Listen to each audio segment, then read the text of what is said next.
안녕하세요. 40대 초반에 홀로서기에 성공한 평범한 여성입니다. 팔이 안으로 굽는다는 말 알고 계신가요? 보통 자기 가족을 두둔할 때 쓰는 말인데요. 오늘 그 때문에 패가망신한 시댁에 대한 사연을 여러분에게 들려드릴까 해요. 저는 아주 평범한 회사원이었고 남편도 괜찮은 회사를 다니던 맞벌이 부부였어요. 시댁에는 시부모와 시누이가 있었죠. 시누이는 늦둥이로 남편보다 10살가량 어렸어요. 그래서 시부와 남편은 시누가 해달라는 모든 걸 다 해줬죠. 연애할 때는 저보다 동생을 더 챙기는 듯한 모습에 여러 번 싸우기도 했어요. 그래도 시누를 아끼는 남편과 시부를 보며 좋은 감정을 가지려고 노력했어요. 그런데 사람 마음이 그렇게 되지 않더라고요. 알고 보니 시누가 상당히 영악한 아이였거든요. 저희가 결혼할 때만 해도 고등학생이던 시누는 결혼 3년 차에 대학생이 되었어요. 제가 사는 지역에 있는 대학에 입학했다고 하더라고요. 시댁에서 멀어서 자취 이야기가 나오고 있었어요. 극성스럽게도 남편과 시부는 시누가 혼자 살도록 놔두지를 못했어요. 여보, 동생 우리 집에서 대학 다니면 안 될까? 계속 있는 건 아니고 주말에는 본가에 보낼 거야. 다만 혼자 두려니까 요즘 너무 위험한 것 같아서. 어떻게 생각해? 당신만 허락하면 그렇게 하고 싶은데. 당시에 대학가 근처에 강력 범죄 사건이 많았거든요. 그래서 뚝 잘라 싫다고 말할 순 없었어요. 그리고 어차피 결혼했으니 신우와 좀 더 잘 지내보자는 생각으로 알겠다고 말했죠. 아가씨, 우리 집에서 살더라도 내가 다 케어는 못 해줘. 그래도 괜찮으면 오라고 해. 아침 저녁 밥 차려주는 것 정도는 할 수 있고 빨래야 세탁기가 돌리니까 괜찮은데 다른 자잘한 부분은 신경 쓸 수 없을 것 같거든. 그래? 그거면 됐지. 밥 먹이고 빨래만 해주면 돼. 나머지는 동생도 이제 성인이니까 알아서 할 거야. 고마워 여보. 그럼 동생한테 그렇게 이야기한다. 우리 집이 안전하고 대학과 가깝기도 했고 그때는 아직 아이도 없어서 신우를 돌봐주기로 했죠. 평일에는 우리 집에서 주말엔 시댁에서 지낸다는 조건으로 함께하기로 했어요.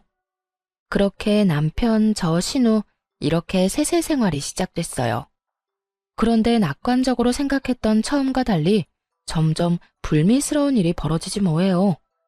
매달 경조사비 명목으로 50만 원씩 뽑아서 안방 화장대 안쪽에 넣어놨었거든요. 그런데 신우가 온 지 2달쯤 지났을 때부터 그 돈이 조금씩 주는 거예요. 처음에는 남편이 가져갔겠지 편하게 생각했어요. 그런데 남편은 가져가면 항상 그 다음날 바로 채워놓거든요. 그리고 돈을 가져가면 가져간다고 이야기를 꼭 해요. 돈이 계속 채워지지 않는 걸 보고 이거 뭔가 문제가 있구나 하는 생각이 들었죠. 꼭 돈만이 문제가 아니었어요. 명품 가방을 딱 하나 가지고 있었는데 특별한 날에만 사용하는 거였거든요. 당연하게도 굉장히 아껴서 들곤 했죠. 근데 친구 결혼식에 가려고 꺼냈더니 스크래치가 나고 오물이 묻어있는 거예요. 그렇게 썼을 리가 없어서 이상하다 싶었는데 웬걸 다음에 쓰려고 봤을 때 더 스크래치가 많아진 거 있죠? 그때 직감했죠. 지금 이 가방을 누가 나 몰래 쓰고 있구나 하고요. 여자 가방을 저 외에 쓸 사람이 이 집에 누가 있겠어요. 그래서 나를 잡고 신우와 남편이 있는 곳에서 말하기로 했어요. 아무래도 신우를 콕 집어서 경고하기는 좀 그래서 남편이 눈치채고 대신 말해주도록 빙빙 말을 돌렸죠. 여보, 화장대에 있는 돈 가져다 썼으면 나중에 꼭 채워 넣어줘. 요즘에 계속 돈이 비더라. 거의 2, 30만 원씩 비던데? 당신 요즘 무슨 문제 있는 건 아니지? 돈이 빈다고? 내가 가져간 거 아닌데? 나는 가져가면 그 다음날에 바로 채워놓잖아. 당신이 착각한 거 아니야? 내가 돈 갖다 놓는데 착각할 일이 없지. 지금 5달째 2, 30만 원씩 계속 비었어. 그러면서 슬쩍 신우를 봤는데 아무 말 못하고 은근슬쩍 자리를 뜨려고 하더군요. 이 와중에 남편 놈은 그게 신우 짓이라는 것을 아예 생각도 못하고 있었고요. 미련하게 왜 생각을 못하는 걸까요? 이 집에는 셋뿐이고 신우 들어오기 전에는 돈이 없어진 적도 없었는데 아니면 그만큼 신우를 믿는 걸까요? 몰래 자리를 뜨려는 신우에게 말했죠. 그리고 아가씨도 오빠한테 가방 하나 사달라고 하세요. 몰래 제 가방 가져가서 쓰지 말고요. 그 말에 신우가 딱 잡아떼더군요. 아니에요. 제가 왜 언니 가방을 가져가요? 증거 있어요? 증거는 차고 넘쳤지만 일단 이야기는 안 했어요. 그것까지 다 말하면 이 관계가 아예 끝날 것 같아서요. 대신 신우에게 말했죠. 제가 모르는 영수증이 가방에서 나왔는데 그게 무슨 뜻이겠어요? 다른 사람이 썼다는 거잖아요. 마땅한 증거가 없다고 생각했는지 신우가 당당하게 대꾸하더군요. 그랬다고 제가 가져갔다고 확신하는 건 뭐예요? 저 의심하고 있는 것 자체가 진짜 열받거든요? 당신 지금 뭐 하는 거야? 왜 애를 잡아? 내 동생이 그랬다는 증거도 없으면서 왜 그런 식으로 말을 해? 증거가 왜 없어? 그럼 누군가가 몰래 가방을 썼는데 네가 썼어? 여기 영수증의 화장품 가게 네가 간 거야? 당신이 예전에 쓴 거겠지. 최근 날짜거든? 당신도 알잖아. 내가 그 가방 특별한 날에만 드는 거. 아님 진짜 네가 가져갔던 거야? 너 바람 피우니? 어떤 여자한테 화장품 사줬는데? 본인이 궁지에 몰리자 남편이 그러더군요. 그래, 얘가 좀 썼다고 쳐. 그래도 훔쳐간 것도 아니고 다시 가져왔잖아. 예쁜 가방 들고 싶어서 애가 좀 쓸 수도 있지.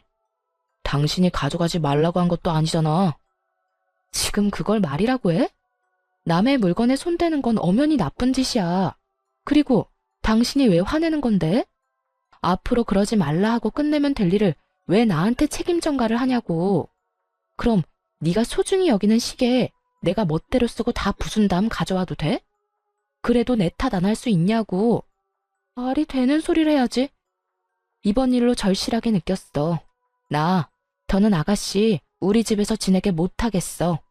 그러니까 아버님한테 근처에 자취방 하나 잡아달라고 말해. 너 진짜 이기적이다. 차갑고 정도 없어. 어떻게 내 동생을 내보내라는 말을 해? 이 집이 네 집이야? 반은 내 거잖아. 그래. 그리고 나머지 반은 내 거지. 난 문제 일으키는 사람이랑 같이 못 살아. 그러니까 당신이 알아서 해결해. 내가 왜? 내쫓고 싶으면 네가 말해. 남한테 시키지 말고. 이렇게 이야기하면 시댁 가서 이야기 못할 거라고 착각이라도 한 모양이더군요. 그래서 주말에 당장 시댁으로 내려가 시부에게 말했어요. 아버님, 이번에 오셔서 아가씨 자취방 찾아보셔야 할 것 같아요. 저희는 더 이상 아가씨 데리고 있기가 힘들어서요. 갑자기 그게 무슨 말이야? 너희가 봐주기로 했잖아. 밥하고 빨래만 너희 거 하면서 같이 해주면 되는데 그게 뭐가 그렇게 힘들어? 그건 안 힘들어요. 다른 부분이 문제라서 그렇죠. 뭐가 문제인데 그래? 이런 말 드리기 좀 그렇지만 아가씨가 저희 집 물건을 좀 함부로 써요. 제 물건 함부로 가져다 쓰는 건 그렇다 칠게요. 더 큰 문제는 매달 저희가 경조사 비용으로 빼놓은 돈까지 가져간다는 거예요. 아빠, 나는 그런 적 없어. 새언니가 아무 증거도 없으면서 나 모함하는 거야. 네가 돈 다른 데다 두고 착각한 거 아니냐? 얘가 왜 도둑질을 해? 아버지, 이 사람 말 듣지 마세요. 저번부터 동생이 잘못했다고 누명 씌우고 난리예요. 증거도 없으면서. 증거가 왜 없어? 시댁 가족들 다 모인 자리에서 바로 홈캠에 찍힌 영상을 보여줬어요.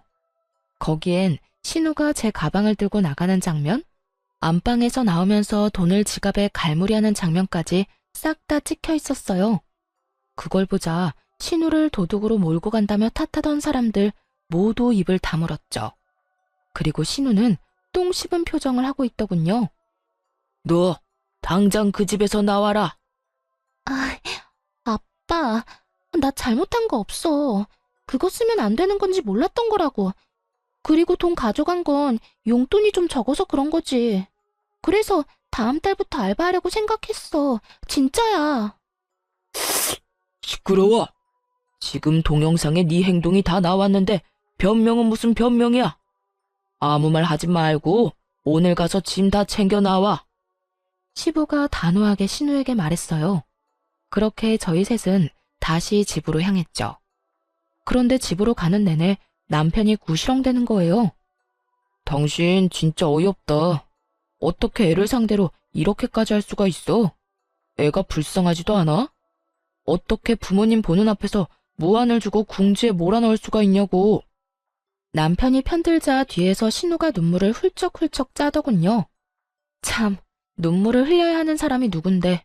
매달 30만 원씩 돈 비어도 5달을 참아주고 아끼는 가방에 흠집이 나도 눈 감아줬더니 말하는 꼴 보세요. 왜 남편한테 저런 이야기를 듣고 있어야 하는지 정말 이해가 안 갔죠. 당신은 내가 잘못했다고 생각하는 거야? 그래서 내가 셋이서 해결 보려고 했잖아. 그런데 시댁에 이야기하라며? 당신이 그래놓고 왜 화가 났는데? 또 다 내 잘못인 거야? 말해봐. 돈 빈 거 채워넣은 것도 나고 아끼던 가방 하나 잃게 생긴 것도 나야. 이 집에서 제일 잃은 게 많은 사람은 난데 왜 화를 내면 안 돼? 그리고 잘못을 했으면 잘못했다고 인정을 해야지. 그럼 깔끔하게 끝날 일이잖아. 그걸 못해서 가족들 앞에서 창피를 당한 게 어디 내 탓인가? 당신이며 시부모님이며 애를 오냐오냐 키우니 이러지. 애가 무슨 짓을 해도 혼 안 날 거라 믿고 저렇게 나쁜 짓을 하잖아. 잘못된 걸 알려주지 않고 두둔만 하는 당신이랑 아버님이 제일 잘못됐다고 봐. 분명히 나중에 문제될 거 뻔한데 당신 가족들만 모르잖아. 당신이 그렇게 잘났어? 남 잘못한 거 콕콕 집어주면서 무안하게 만드는 건 잘하는 일이야. 동생한테 잘 이야기해서 해결할 수도 있는 일을 왜 이렇게 크게 버리는 거야. 그리고 돈은 이제 현금으로 놔두지 마. 돈이 보이니까 애한테 가져가고 싶은 마음이 생기는 거잖아. 넌 불안한 마음도 안 들어? 네 동생한테 그 정도 자제력도 없다는 거야. 눈에 보이는 돈 갖고 싶다고 가져가면 직장에서는 어떨 것 같아? 잘 좀 생각해라. 진짜로 네가 네 동생 앞날 생각하면 따끔하게 야단쳐야 하는 거야. 지금 나한테 이럴 게 아니라. 그저 동생 감싸기에 급급한 남편놈과 저를 째려보는 신우. 답도 없는 두 명 때문에 한숨만 푹푹 쉬어댔어요. 돈 욕심도 많은데 반성은 전혀 하지 않는 신우의 미래가 뻔히 보였으니까요.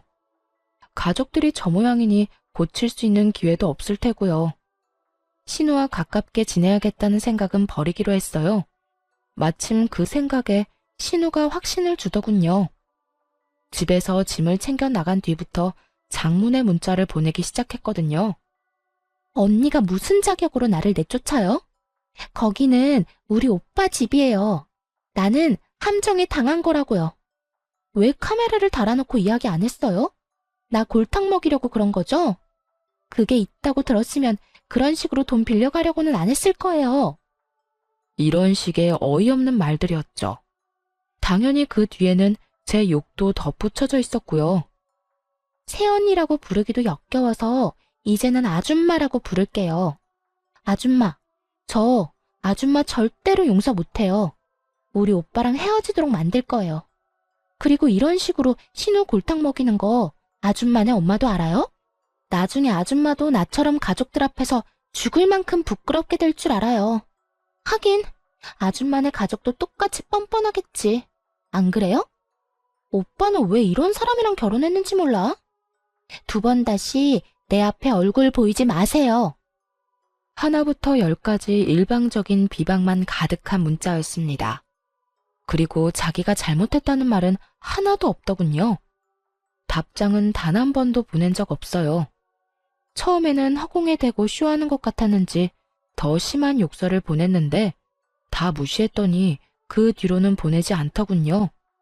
대신 그 문자와 전화 내용을 고스란히 저장해뒀어요. 언젠가는 쓰일 거라는 생각이 들었거든요. 그렇게 신우와는 사이가 멀어졌어요. 동시에 시부모와도 서먹해졌죠. 그분들은 어른인 제가 신우를 감싸주지 못했다며 탓하고 싶었던 모양이에요.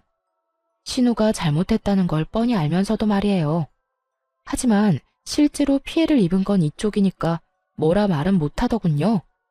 쪼잔하게 행동과 표정으로 탐탁치 않아 한다는 걸 보여줄 뿐이었죠. 그리고 신우는 대학 2학년 때 중퇴를 했어요.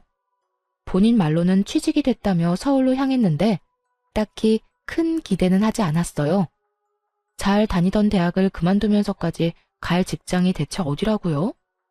남편과 시부만이 좋은 곳에 갔을 거라며 좋아하더군요. 그런데 신우가 직장에 취직한 후 180도로 달라진 모습으로 연락을 해오더군요. 한껏 나를 세우며 얼굴 보이지 말라던 건 까맣게 잊고 말이죠. 언니, 잘 지내요? 요즘 많이 바쁘죠? 제가 취직한 건 알고 있죠? 사실은 오빠한테도 곧 말할 건데 투자와 관련된 회사에 취직을 했어요. 그래서 짜투리 돈이라도 있으면 저희 쪽으로 투자하라고 연락한 거예요. 수익 진짜 확실하고요. 가족이니까 더 잘해줄 자신 있어요. 딱 들으니 의심스러운 말투였지만 웃으며 이야기했죠. 아가씨, 그런 돈이 있으면 이렇게 힘들게 살겠어요? 남편도 얼마 전까지 실직 상태였던 건 알죠? 6개월 동안 저 혼자 벌어서 생활하느라 돈이라고는 눈 씻고 봐도 없어요. 그때 빌린 돈 갚느라 힘들고요.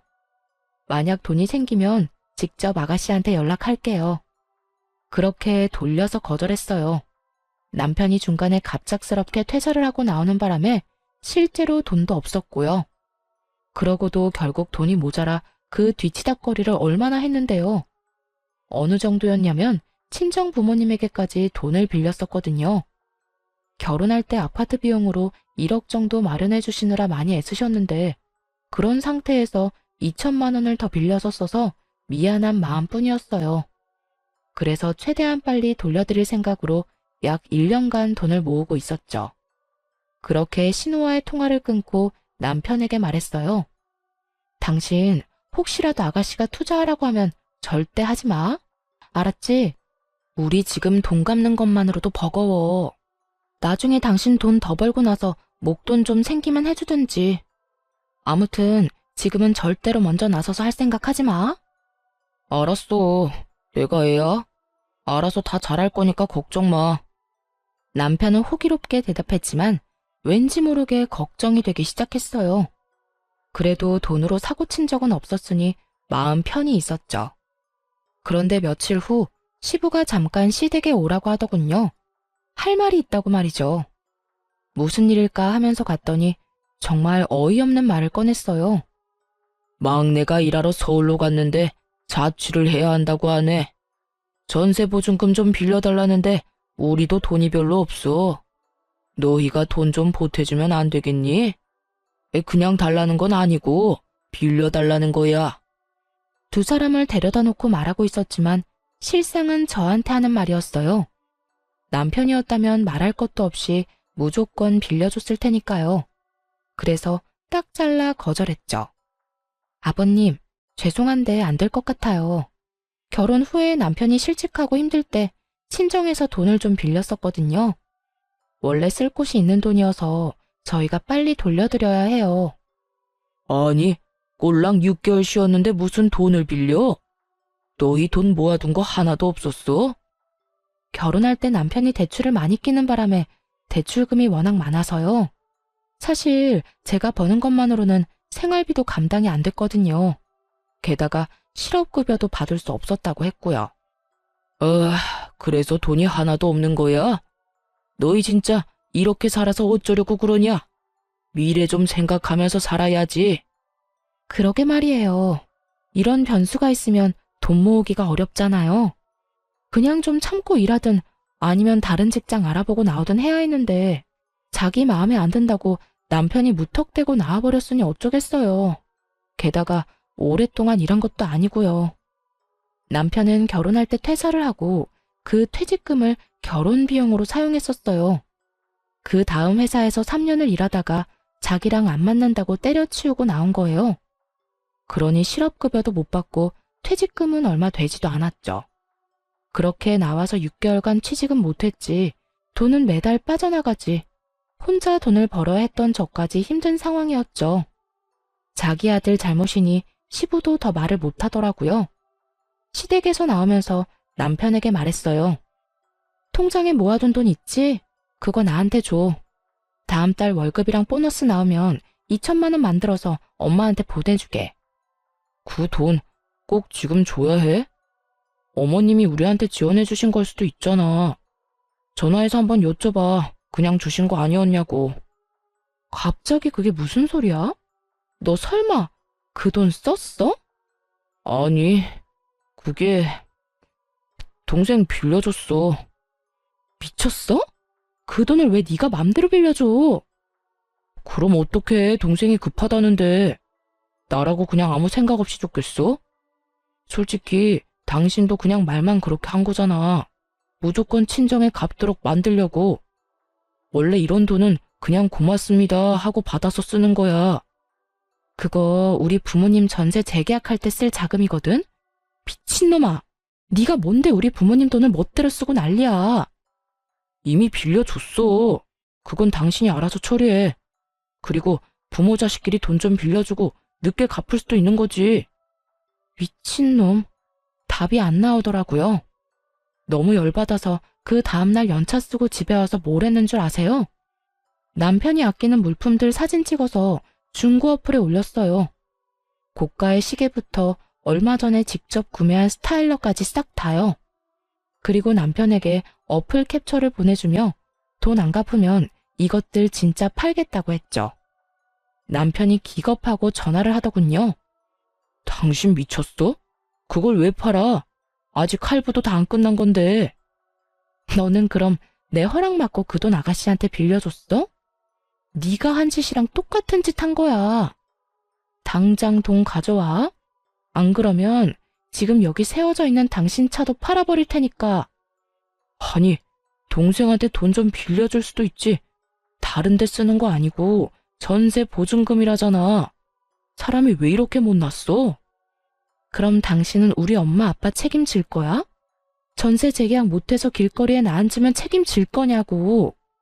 이쪽도 생계가 걸린 문제야.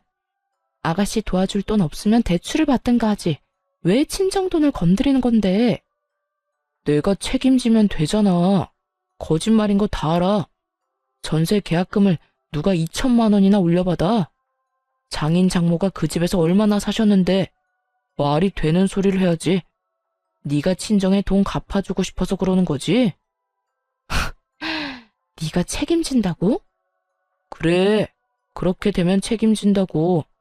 그러니까 내 물건들 팔 생각 절대 하지 마. 어쨌든 돈은 절대 못 돌려준다 이 말이지? 대신에 책임진다고. 뻔뻔한 남편의 말에 너무 열받았어요. 책임지겠다? 말은 누가 못해요. 그래서 친정 부모님한테 우리 집으로 들어오시라고 했어요. 전세 재계약 기간이 2달 정도 남긴 했는데 그 전에 돈을 돌려받아야 하잖아요. 부모님이 집으로 오시니 남편놈 얼굴이 가관이더군요. 당장 들어오실 줄은 생각도 못했던 것 같더라고요. 책임진다며. 앞으로 2달 안에 돈 안 주면 이렇게 계속 살 거야. 얼굴 좀 보고 익숙해지라고 부모님 불렀어. 아이고, 이서방. 잘 부탁하네. 빌려간 돈만 돌려주면 우린 다시 돌아갈 거니까 너무 걱정 말고. 자네가 어련히 다 알아서 잘하게 했지. 그렇지 않은가? 친정아버지 말에 남편놈이 열받아서 저를 끌고 밖으로 나가더군요. 당신 미쳤어? 장모님이랑 장인어른을 여기 데려오면 어떡해? 책임진다며. 돈 안 갚는 대신에 책임진 데서 모셨어. 당신 말대로 했는데 뭐가 문제야?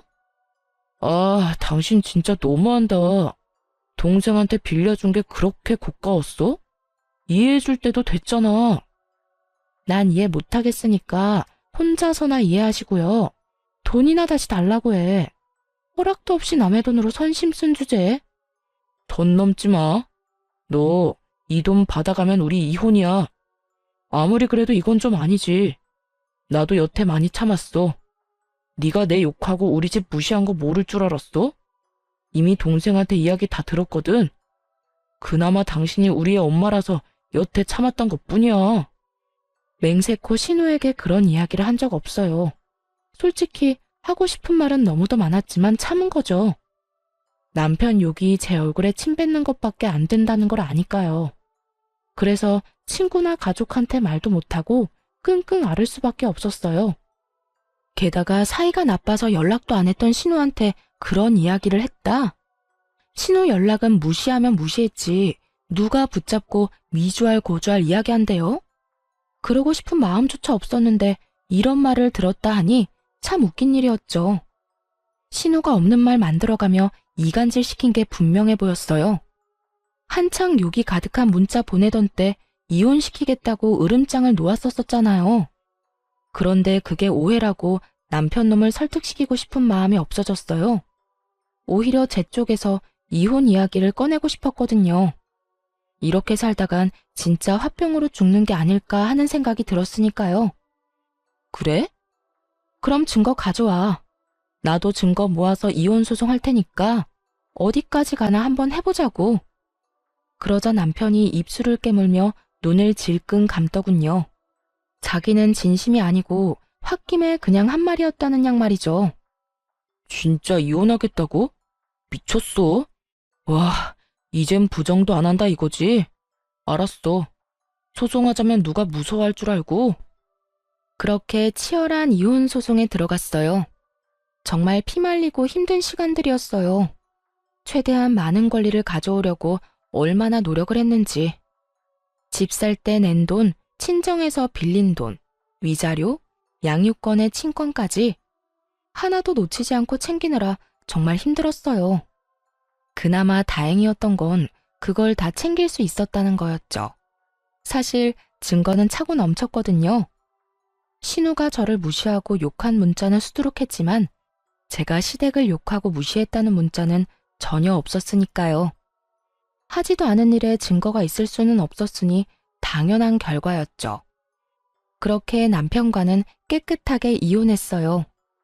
받아낸 돈과 친정 전세금을 합쳐서 도시 외곽에 전원주택을 사서 들어갔어요. 아이는 부모님과 함께 키우며 제가 버는 돈의 반을 들여 생활했고요. 혼자 벌어서 네 사람이 먹고 살아야 했지만 그럭저럭 살만했어요. 부모님 앞으로 나오는 연금도 있었고 집 대출금도 없었으니까요. 또 부모님이 애를 봐주니 야근을 할 수 있게 돼서 야근 수당도 톡톡히 챙겼죠. 부모님에게는 항상 죄송한 마음이었어요. 대신 그만큼 잘해드리려고 함께 여행도 자주 가고 맛있는 식사도 대접해드렸죠. 오히려 남편과 있을 때보다 더 마음 편하게 살 수 있게 됐어요.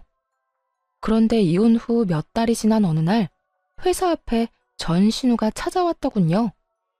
떡하니 앞에서 기다리는 모습을 보고 당황했어요. 저한테 관심이 없어서 어디에서 일하는지도 모를 줄 알았거든요. 전신우 얼굴 보자마자 전 남편에게 문자를 보냈죠. 우리 회사 앞에 신우 와 있다고 무슨 일로 왔는지 아냐고 말이죠. 솔직히 제 얼굴을 보러 왔다고 생각하지는 않았어요. 지나가는 길에 우연히 마주치기도 싫은 사이니까요. 그런데 눈이 마주치자 전신우가 다가와 인사를 하더군요. 오랜만이에요. 잠깐 이야기할 수 있어요? 그렇게 말하며 회사 근처 카페로 가자고 했어요. 카페 안으로 들어가자 전 남편에게 전화가 오더군요. 왠지 찜찜해 전화를 받아서 대답은 하지 않고 휴대전화를 탁자 위에 올려뒀어요. 그러자 전신우가 먼저 말을 꺼냈어요. 언니, 이혼하니까 어때요? 혼자서 애 키우면서 돈 버니까 힘들죠? 그런 말 하려고 나 불렀니?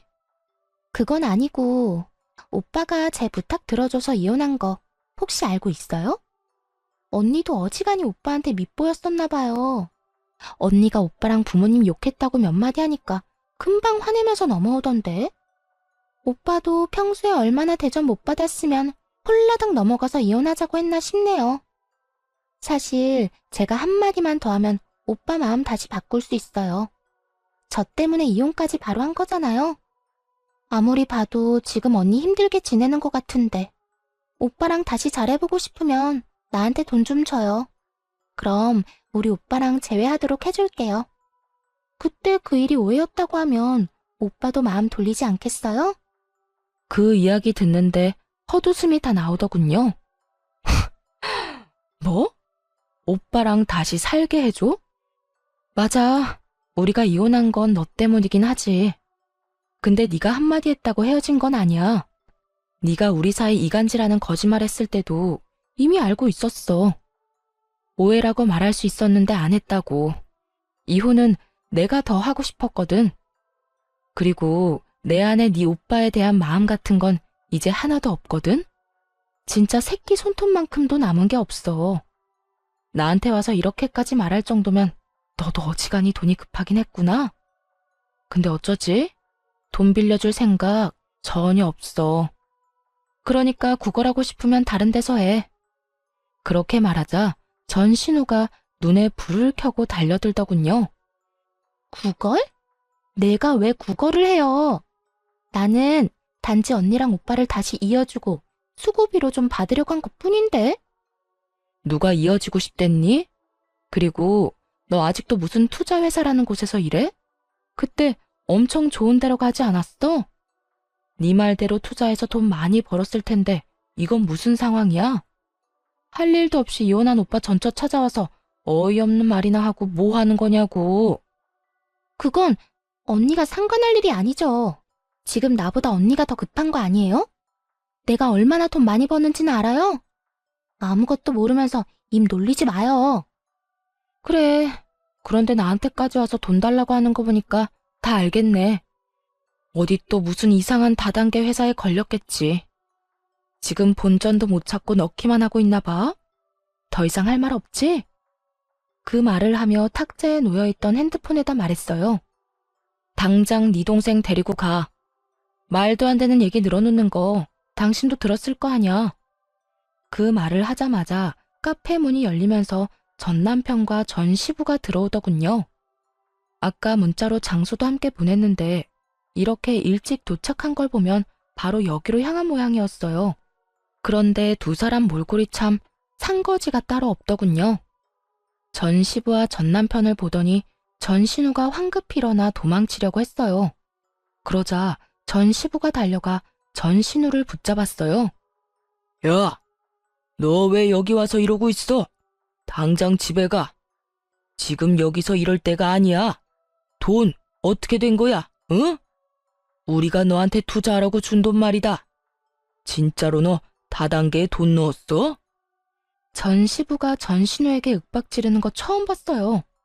표정이 완전 악귀가 따로 없더군요. 그런데 전 신우가 눈 하나 깜빡하지 않고 대들었어요. 그런 거 아니라고 했지? 진짜 투자한 거라고. 그리고 투자했으면 손실이 좀 나더라도 감안해야 하는 거 아니야? 원금보다 더 많이 돌려받을 거라는 보장을 한 적은 없잖아. 어쩌면 많이 받을 수도 있다고 한 거지.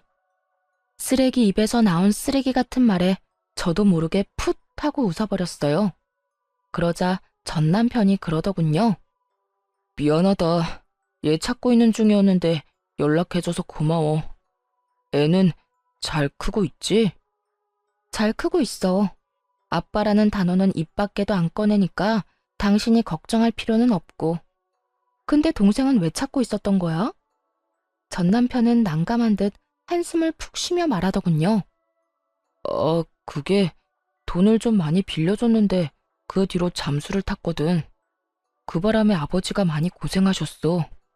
그래서 당신 연락 받자마자 아버지랑 같이 온 거야. 그런데 나 궁금한 게 하나 있는데 당신 동생이 나랑 당신 사이 이간질한 거 알고 있었다며. 그런데도 왜 나랑 이혼한 거야? 그걸 몰라서 물어? 동생 자취해야 한다고 우리 집에 줘야 할 돈을 멋대로 동생한테 줘버렸잖아. 당신이 나 몰래 돈 빼돌려서 쓸 사람이 아닌데 말이야. 당신 가족 모두 당신 동생한테 간이며 쓸개며 다 빼줄 것처럼 구는데 딱 봐도 조만간 집 망하겠구나 싶었지. 게다가 신우가 우리 집에서 벌인 일도 있었고. 나는 신우를 못 믿었고 당신은 신우를 너무 믿었던 거야. 그 거리를 도저히 메울 수가 없겠더라고. 게다가 신우가 돈 좀 빌려달라고 투자하라고 말할 때부터 불안했어. 사이가 안 좋은 나한테도 그러니까 욕심이 많구나 하는 생각도 들었고. 당신이 그게 오해였다고 한마디라도 말했으면 난 이혼 안 했을 거야. 전 남편이 한껏 억울한 듯 소리를 지르며 말하더군요. 그의 힘껏 고개를 저으며 말해줬죠. 아니, 넌 분명히 내 말 못 믿고 동생 말 믿었을걸? 먼저 마음을 닫은 쪽은 너야. 그래서 나도 이혼 이야기 나왔을 때 굳이 오해를 정정 안 한 거고. 네가 나를 못 믿는데 왜 내가 그런 이야기를 해줘야 해? 그럴 필요 못 느꼈어. 그걸로 답이 됐어? 돈을 얼마나 뜯겼는지는 모르겠지만 왜 내 탓을 하는지 모르겠어. 그리고 처음에 이야기했지. 당신 동생이 뭐라고 하든 투자 같은 거 하지 말라고 신신당부를 했잖아. 그때 뭘 했어? 알아서 한다고 그랬어, 안 그랬어? 그래서 이 꼴이 난 거야? 대체 얼마나 뜯어갔길래 두 남자가 여자애 하나 붙잡으려고 뛰어왔을까 싶네. 그래, 내 탓이지. 당신 말 믿고 동생 멀리 했으면 이런 일 없었을 텐데. 나 사실 당신이랑 이혼하고 나서 집 판 돈 동생한테 다 투자했어. 아버지도 있는 돈 없는 돈 다 끌어서 투자하고. 처음에는 이자람에 얼마씩 주더니 3달 뒤에 연락 뚝 끊고 사라지잖아. 우리가 얼마나 놀랐는지 알아? 나중에 알았어. 동생이 다단계에 빠져서 거기 돈 다 집어넣고 있던 거. 게다가 한두 명이 당한 것도 아니야. 동생 지인들도 다 넣었는지 매일같이 우리 집 앞에 와서 난리야. 돈 내놓으라고. 뭐 돈이 있어야 주지. 우리도 동생한테 다 뜯겼는데. 들어보니 참 딱한 사정이긴 하더라고요. 전신우는 아직도 그게 다단계가 아니라고 오히려 통장에 더 넣어야 한다며 돈을 모으고 있는 상황이라고 하더군요. 통장이 있다는 것도 그 다단계 회사의 주장일 뿐이래요. 수익도 마찬가지로 거기서 주장하는 것일 뿐이랍니다. 어차피 출금이 불가능한 돈이라서 자기 손에는 한 푼도 안 남는다는데 그걸 알고도 모른 척 하는 건지 진짜 모르는 건지 모르겠어요. 집을 풍비박산 내놓고도 정신을 못 차린 것 같았죠. 그렇게 전 시부와 전 남편은 돈만 넣고 있다가 전 신우가 사라지니 깜짝 놀랐겠죠. 혹시라도 돈 떼먹고 도망갈까봐 급히 신우를 찾아다녔던 거라고 하더군요. 뭐 세간살이 팔아서 다단계에 돈 집어넣었다고 하면 이미 볼장 다 본 거죠. 전 남편이 그러더군요. 당신은 다 알면서 혼자만 빠져나간 거였어. 한마디라도 해줬으면. 해줬더라도 그게 네 귀에 들어갔겠어? 내 욕만 한 바가지 했겠지. 내가 그랬지? 동생이 나쁜 길로 가는 것 같으면 따끔하게 혼내야 한다고. 그래야 그런 짓 2번 다시는 못한다고. 그런데 오냐오냐만 하고 있으니 이 난리가 나지. 가족, 지인들 돈 빌려서 다단계에 투자하는 게 나쁜 건지 좋은 건지도 모르고. 너랑 네 부모님이 애를 이렇게 만든 거니 남 탓하지 마. 어차피 그때 넌 절대 내 말 안 들었을 거야. 나도 그걸 아니까 이혼한 거고. 결혼도 이혼도 타이밍이야. 지금 와서 후회해봤자 아무짝에도 쓸모없거든? 참 웃기지도 않더라고요. 왜 남 탓을 하는지? 본인이 눈, 귀 다 막아놓고 이제 와서 왜 너만 빠져나갔냐? 라고 하냔 말이에요. 저도 편하게 빠져나간 건 아니잖아요. 실컷 시댁에서 욕먹고 가진 거라도 지키려고 악착같이 애쓰면서 벗어났는데 엄청 편하게 살다가 이기적으로 혼자서만 빠져나간 것처럼 말하다뇨. 하여튼 가해자들은 절대로 모르는 법이에요. 자기들이 얼마나 잔인했는지, 얼마나 맹목적으로 사람을 괴롭혔는지 말이죠. 그때 전 신우와 전 시부 쪽에서도 엄청 큰 소리가 들려왔습니다. 이거사, 내가 너를 어떻게 키웠는데 이렇게 배신을 해? 그 돈이 어떤 돈인지 알아? 이 아버지가 평생을 바쳐서 모은 돈이야. 그걸 홀라당 다단계에 다 갖다 바치면 어떻게 해? 이제 나한테, 아니, 너한테도 남은 거 없어. 왜 남은 게 없어? 지금 당장 출금 안 되는 것 뿐이라니까. 그리고 이미 넣은 돈으로 이렇게 호들갑 좀 떨지 마. 돈 나오면 준다니까. 그 돈이 언제 나올 줄 알고. 그리고 네가 또 돈을 넣으려니 하는 말 아니냐? 이제 그만해라. 이제라도 다 포기하고 네 인생 살아. 한 달 일하고 월급 받으면서 평범하게 돈 벌어. 너 이런 식으로 하다간 진짜 끝장이야. 그렇게 벌어서 언제 돈을 모아. 힘들게 일해서 푼돈 버는 거 난 못해. 아빠나 오빠나 그렇게 하든지. 쉬운 방법이 있는데 왜 어려운 길로 가? 그리고 나 돈 많다고. 내 계좌에 얼마나 많이 들었는지 보여줄까? 전신우는 절대로 그게 다단계가 아니라고 생각하는 것 같더라고요. 하긴 다단계에 빠진 사람이 쉽게 인정하지는 않겠죠. 사이트 터지고 피해자들이 여기저기 나타나면 그제야 당했다는 걸 알 테니까요. 그 전에는 아무리 주변 사람들이 이야기해줘도 안 믿는데요. 그저 돈 잘 버는 자기를 시기해서 하는 말이라고만 생각한다고 하더라고요. 그렇지만 전신우는 피해자인 동시에 가해자잖아요. 그러니 주변에서 아무리 말해도 듣지 않는 거겠죠. 죽었다 깨어나도 자기가 잘못했다는 걸 인정하고 싶지 않을 테니까요. 그렇게 돈이 많으면서 왜 사람들 만나서 돈을 빌려 이거 사? 그거 다단계야. 돈 절대 못 받는 거. 대학까지 가서 공부한 애가 왜 그걸 몰라? 중졸인 네 아빠도 아는 사실을. 너 지금 여기 와서 이럴 상황 아니야. 우리 집에 빚쟁이들이 얼마나 많이 찾아왔는지 알아? 지금 우리더러 돈 내놓으라고 네 가족이니까 책임지라고 아우성이야. 그건 어떻게 할 거야? 아, 몰라. 아빠랑 오빠가 어떻게든 해결해. 이제까지 문제 일으켜도 알아서 다 해결해줬잖아. 이번에도 그렇게 하면 되지. 뭐가 그렇게 큰일인데? 하던 대로 하라고 하던 대로. 그리고 나도 여기 온 거 그 사람들한테 돈 돌려주려고 그런 거야. 언니한테 돈 받아서 메꿔주려고 한 거라고. 근데 오빠는 도대체 뭘 어떻게 했길래 이렇게 정이 뚝 떨어지도록 만든 건데? 언니한테 뭐 여지라도 남겨놨어야 이용을 하든 말든 하지. 우와, 지켜보는데 머리가 다 아프더라고요. 쓰레기도 이런 쓰레기가 없었죠.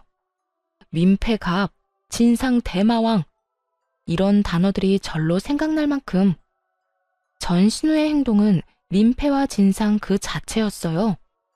게다가 제 돈으로 빚쟁이들 돈 메워주려고 했다뇨. 그 빌어먹을 발상은 어디서 나오는 건지, 그리고 전남편과 이간질하려고 그렇게 애썼으면서 도리어 지금은 자기 오빠에게 왜 여지를 남겨두지 않았냐는 소리까지 하더군요. 필터 없이 더러운 생각을 입 밖으로 내는 전신우를 보며 전남편에게 말했죠. 참 잘 키웠다, 잘 키웠어. 만족하지? 너랑 네 부모님이 애 저렇게 만든 거야. 여동생이 싼 똥 열심히 치워봐. 직접 그런 미래를 만들었으니까. 너랑 이혼해서 정말로 마음이 놓인다. 안 했으면 어쩔 뻔했어? 이런 꼴을 나한테 보이면서 내 탓을 해? 너 양심은 있어? 내가 볼 때 저 정도면 병이야. 정신병원 입원이라도 알아봐야 하는 거 아니야? 하긴 말 안 해도 네가 잘 알아서 하겠지. 난 상관없는 사람인데 신경 쓸 필요는 없지. 전 남편은 쪽팔린 듯 고개를 숙이고 손바닥으로 연신 마른 세수만 하고 있더군요. 그런 아수라장을 두고 밖으로 나가며 전 남편과 전 신우에게 경고했어요. 이런 식으로 한 번만 더 찾아오면 만나주지 않고 경찰에 신고부터 할 거야. 그러니까 앞으로 연락하지 마. 이런 쓸데없는 데 시간 뺏기고 싶지 않거든. 지지고 볶고 싸우고 싶으면 가족들끼리 알아서 하라고. 그 뒤로 한두 달 뒤에 전 시댁 소식을 대충 듣게 됐어요. 전 신우는 제 말대로 정신병원 상담하고 입원하게 됐다고 하더군요. 본인도 어떻게 할 수 없다는 걸 잘 알고 있었던 것인지, 아니면 빚 독촉하는 사람들에게 돈 갚을 길이 없으니 도망간 것인지 모르겠지만 스스로 입원을 결정했다고 했어요. 남은 피해자들만 억울하게 된 거죠. 그리고 전 남편과 전 시부는 월세 들어 살면서 힘들게 빚 갚고 있다고 들었어요. 전 신우에게 있는 돈 없는 돈 다 퍼준 결과죠. 전 신우는 가족들 생각 안 하고 영혼까지 끌어다 다단계에 넣었던 거고요. 전 시부모는 자식을 제대로 못 키워서 결국 본인들이 일군 모든 걸 잃게 됐어요. 전 남편도 동생이 옆에서 소곤거리니까 확인도 안 하고 이혼했으니 졸지에 돌싱남의 거지남이 되었고요. 이거 보세요. 문제가 생기면 다른 사람들이 어떻게든 책임져주고 오냐오냐 해주는 통에 신우는 다단계라는 위험한 길을 고르는 최악의 선택을 했죠. 잠깐은 좋았겠지만 그 결과는 어땠나요? 결국에는 빚만 잔뜩 지고 사람들에게 쫓기기나 하는 인생이 되었잖아요. 내 가족이 소중한 건 너무나 당연하지만 그럴수록 지켜야 할 성과 예의를 잘 가르치는 게 중요하다고 생각해요. 이렇게 팔이 안으로 굽다가 결국은 패가망신하게 된 사람들도 있잖아요. 옆에서 아무리 말려도 듣지 않는다면 혼자서라도 빠져나오세요.